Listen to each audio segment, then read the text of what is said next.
may gërëm ak sant sunu responsable yi sunu militant wu Benno Bokk Yaakaar yi nga xam ne ci élection yi nga xam ne ci la ñu jógee muy élection wu 23 janvier yi passé ñu am ci taxawaay ju mat sëkk dañu leen di féliciter kañ leen ndax résultat yi ñëpp gis nañu ko nit nag mën ngay wax a wax waaye nag it suul ker moom mënta tax vraiment réalité ñu gis ko suul ker du ko teree feeñ ndax nag ndam moom da nga koy faram-fàccee ndax ñoo bokk ni ñuy wàññee bu ñu nee benn ñaar ñett voilà ci kàllaama bu mu munti doon rek benn ñaar ñett lay doon donc calcul bi moom kenn mënu koo changer te mën nañ koo vérifier it li ñu bëgg a wane mu leer mooy Benno Bokk Yaakaar boo wàññee li nga xam ne mooy communes yi nga ci la ñu dëkk ñun sénégalais bu ne rek yaa ngi yeewoo ci commune 553 communes ñoo am ci réew mi 438 communes yi mouvance présidentielle moo ko remporté 500 ma bantuwaat ko 553 communes yoo xam ne ci la ñuy yeewoo ñun ñëpp ñun sénégalais yi 438 communes Benno Bokk Yaakaar ak i alliés bu majorité présidentielle ñoom ñoo ko gagné ñu am it ay département boo jëlee département yi 43 lañu 46 lañu waaye 43 yi parce que am na ci département de Dakar ville la am moo tax muy 43 38 yi Benno Bokk Yaakaar ñoo ko gagné mën naa dikkit bu leen neexee ci voix yi waaye loolu lépp it am na fu mu féete ak fu mu ne di ngeen ko gis neneen dinañ ci dellu si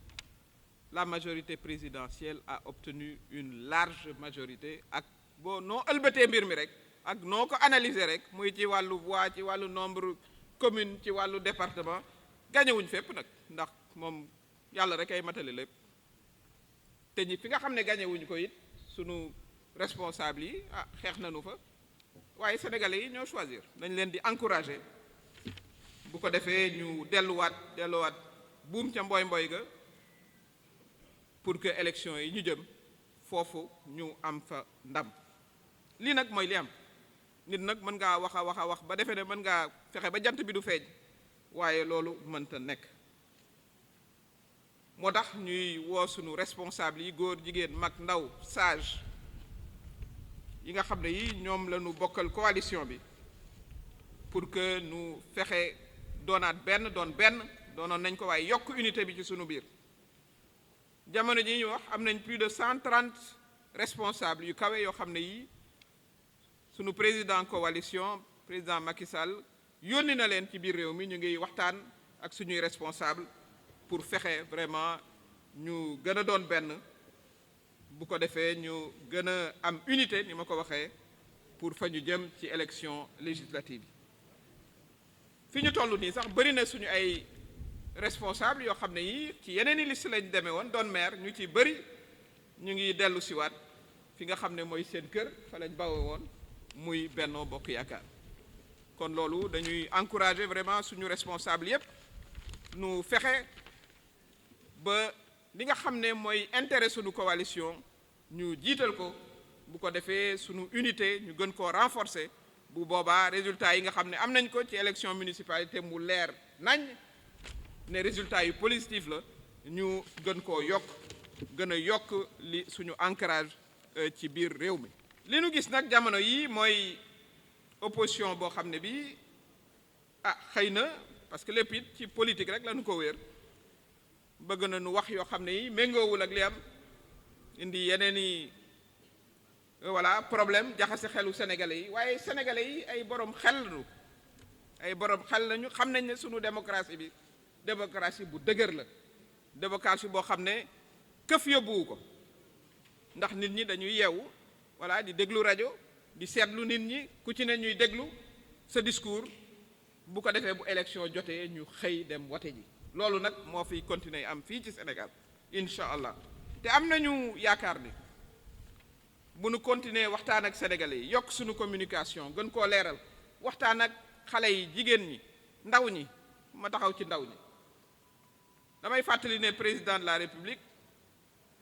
58% ak lu ko ëpp la am plus de 58% ci élection présidentielle yi ñu jóge bu fekkee ne Sénégal dëkku ndaw la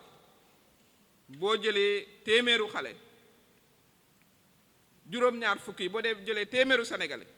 juróom-ñaar fukki yeeg juróom 75% amuñu fanweeri at ak juróom ma gën koo bantuwaat 70% population wu Sénégal amuñu 35 ans kon bu président de la république gagné ak 58% loolu mooy majorité des jeunes moom la ñu woteel kon loolu it ñu xam ko bu baax a baax a baax ndax xale yi fi ne yépp suñu ay doom lañu suñu ay jarbaat lañu suñu ay rakk lañu suñu ay sët lañu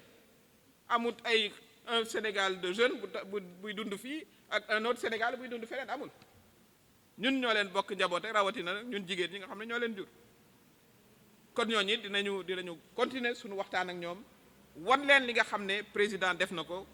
ci liggéey bi mu jagleel xale yi te gis nañu ko muy xëyu ndaw ñi daf ci jël alal bu takku def ko ci ndax xam nañu ne aussi préoccupation la xale yi mën a am liggéey formation bu def ci budget bu am solo waaye aussi infrastructure sportive yi gis nañu stade bu mujj bi nga xam ne bi vraiment suñu fierté la ñun ñëpp ak coupe d'Afrique bi it ndax joueurs yi football nañu de naam waaye aussi gouvernement bi la mu waroon a def na ko ndax boo amee talent it te accompagné wu la loolu du am yooyu yëpp li mu indi mooy climat boo xam ne bii wax dëgg yàlla climat bu bees la te opposition nag xëy na climat bu apaisé jàmm nit ñi seen xol xaw a féex du doon lu leen arrangé waaye nag nañ bàyyi nit ñi aussi féexal seen xol am nañ ci droit parce que démocratie soxlawul fitna soxlawu ko donte nag ndax ñi toog fii yëpp su muy sama ndeyjoor wala sama càmmoñ ak sama ginnaaw ñii ñëpp du ma ne ay anciens combattants ay combattants la ñu woon ñu ci bëri dañoo yàgg ci opposition daj ci lu ne am ñoo xam ne dañ leen cee tëj ñii ñuy nangu seen liggéey yàq seen liggéey kon opposition jaaxalu leen donc bu dee ay déclaration tonitruante va-t-en-guerre kooku amul kenn ku mu mën a yëngal ci ñun amul waaye nag dañuy responsable ndax ñun la yàlla dénk destiné réew mi à travers le président de la République sa majorité ses députés kon ñunut dañu war a sàmm jàmm jooju kon bu kenn jaawatle bu mu am confusion moo tax ñuy wax sunu responsable yi ñu fexe ñoom it vraiment ci ni ñuy waxtaanee ak sénégalais yi ñu jiital jàmm waaye nag ñu vigilant xam ne am na yoo xam ne it aussi kenn mënu koo nangooti kenn mënu ko nangu loolu it lu am solo la pour que ñu wax ko dégg nañ ni aussi ñu bëri ci opposition bi ngi ñu naan parrainage duñu ko nangu et cetera mais ñooñu koy wax ñoom ñoo wuti woon parrainage ci élection présidentielle yi ñi koy wax ñëpp dañoo dajale ji ay parrainage pour nekk ay candidat loolu kay mooy nangu nañ ne loi bi am na loi am nga dem def li loi am ñu nga ñëwaat 2 ans après ne non parrainage lu am loolu franchement amul logique boo koy seet rek amul logique yow kay bu fekkoon ne ca parrainage bu njëkk ba da nga naan non parrainage amul damay boycotté waaye boycotté woo da ngaa wuti parrainage ñëw dem élection ba ñëwaat ci même loi bi nga ne non du ma am parrainage waaye yooyu yëpp sax moom xumbal waxtaan la rek di ngeen leen gis ci terrain bi ñuy wuti parrainage ñoom ñëpp léegi ngeen gis leen ci terrain bi ñuy wuti parrainage ñu ci bëri ña nga ci imprimerie ya sax di imprimer seeni bulletin parrainage kon loolu it aussi ñu xam ko parce que yu mel nii day baax ñuy waxtaan ak suñu mbokk Sénégal yi démocratie ku ne da ngay déglu ñi nga xam ne ñooy wut nga choisir librement jarul vraiment ñuy indi loo xam ne lii tension la parce que am na ñoo xam ne nag ci biir tension bi ci la ñuy jàppe ne comme nit ñi daal foog ñuy mer comme ça bu ñu meree daal ñun ñu gis ci suñu intérêt déedéet kon parrainage bi tàmbali nañu ko ñu ngi woo suñu responsable yi suñu militants yi voilà ñoom ñëpp dinañu jot suñu fiche yi bu ko defee ñu wàcc waxtaan ak sénégalais yi waxtaan ak ni ma ko waxee jigéen ñi ndaw ñi acteurs culturels yi sportifs yi imam yi secteur société sénégalaise yëpp wan leen aussi suñu liggéeyu président de la république liggéeyu suñu majorité bu ko defee ñu gën ñoo jàppale ci élection législative yi ñu jëm nga xam ne am nañu ci yaakaar bu baax a baax. beneen mbir mi it nga xam ne bëggoon nañ ko waxtaan ak askanu Sénégal mooy situation bi nga xam ne moo xew Casamance. président de la république bi nu ko falee président dafa lancer l'appel de Ziguinchor doomu Sénégal yépp yi ne Casamance gouvernement toog waxtaan bu ko defee ñu régler une bonne fois pour toutes la question de la Casamance. booba ba tey nag mu nekk ci ak ay négociations ba bu yàggul nag ñu gis ci ay incidents yu grave ndax nag aussi loo waxtaan am na ci yoo xam ne yi c'est inacceptable attaquer suñu armée di téye ay otages donte voilà kooku c'est inacceptable. moo tax ci fan yi jamono ji ñuy wax aussi armée bi mu ngay def liggéey foofa ca Casamance pour que vraiment toutes les bandes armées soient mises en état, voilà, hors d'état de nuire. Ñun nag dañuy soutenir sans réserve suñu armée dañu koy soutenir sans réserve di encourager suñu doomu soldats ya fa nekk ci liggéey woowu ñuy def ndax vraiment suñu mbokk Casamance yi dañu bëgg jàmm dañu soxla jàmm ndax Casamance ci Sénégal la bokk bu ko defee développement Casamance gën a jëm kanam waa suñu mbokk Casamance yi gis ci seen bopp waaye Sénégal yëpp gis ci boppam aussi ndax la Casamance la belle Casamance est un pays boo xam ne bii potentialité yi macha allah président de la République aussi def ci investissement yu am solo ci wàllu transport ci wàllu infrastructure kon jàmm ji mooy li des pour que Casamance révèle tout son potentiel kon vraiment les actions de notre armée ñu ngi leen di soutenir sans réserve di ñaan nag aussi di laaj du sax ñaan laaj tous les acteurs politiques képp koo xam ne da nga taxaw di laaj baatu sénégalais na nga taxaw ne damay soutenir armée bi damay condamner les attaques yi nga xam ne moom la ñu gis tous les acteurs te ñu ngi laaj nag aussi le maire de Ziguinchor Ousmane Sonko mu wax ñu lan mooy position am ci mbiru Casamance parce que dégguñu ko attaqué nañ fi ay soldats tey fi ay soldats lépp ci biir Casamance dégguñu ko nañu bëgg a dégg position am na leer nañ sénégalais yépp dégg ko parce que nag Casamance vraiment ni ñu ci namm mooy jàmm ak salaam mu doon benn réew président de la République wax na ko mënta am ci lu mel noonu ni un vainqueur ni un vaincu waaye nag y a des choses yoo xam ne yii kenn du ko nangu te mënul nekk moom ci boppam it dégg nañ ko naa démb la xam barke démb attaque contre justice contre gendarmerie contre yooyu vraiment aussi message yooyu ñu ni ma ko waxee sànq du ñun ñii la yëngal ñun ñii toog fii du ñun la yëngal on en a vu d'autres mais ñu xam rek ne institution wu état bokkul ak politique ñun politiciens yi mën nañoo toog di waxante suñu biir waaye justice ak gendarmerie institution wu état la nañ leen génne ci jeu politique bi ñoom it ñu def seen liggéey niñ ko war a defee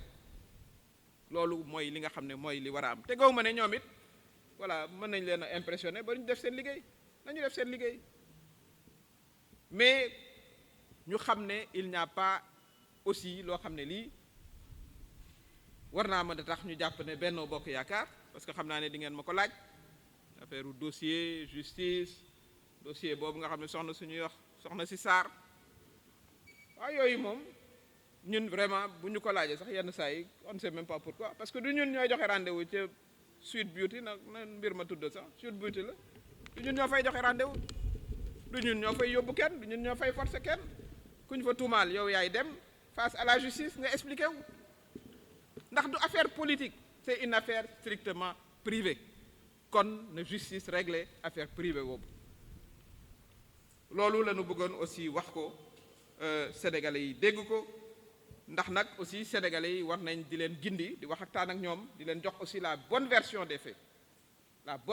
faits affaire privée ak affaire politique vraiment ñu génn ci structure de l'État ñun yi li ma ko waxee ñun Benno Bokk Yaakaar vraiment ay spectateurs la ñu ci ndax xamuñu yoonu foofa xamuñu nu ñu fay joxe rendez-vous xamuñu numéro de téléphone kon vraiment luñ ñu ci wax tooñ voilà ñi nga xam ne nag ñoom lañ ci accusé ñu jëm seet nu ñuy lijjantee loolu kon loolu mooy li nga xam ne lii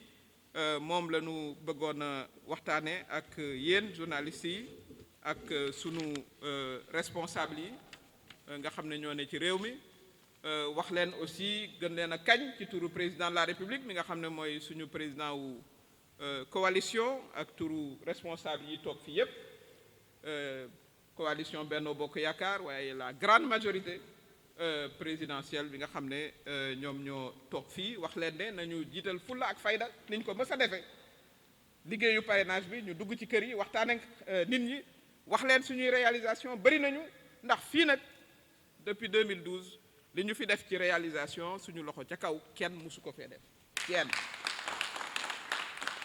du wàllu yoon du wàllu infrastructure du wàllu croissance économique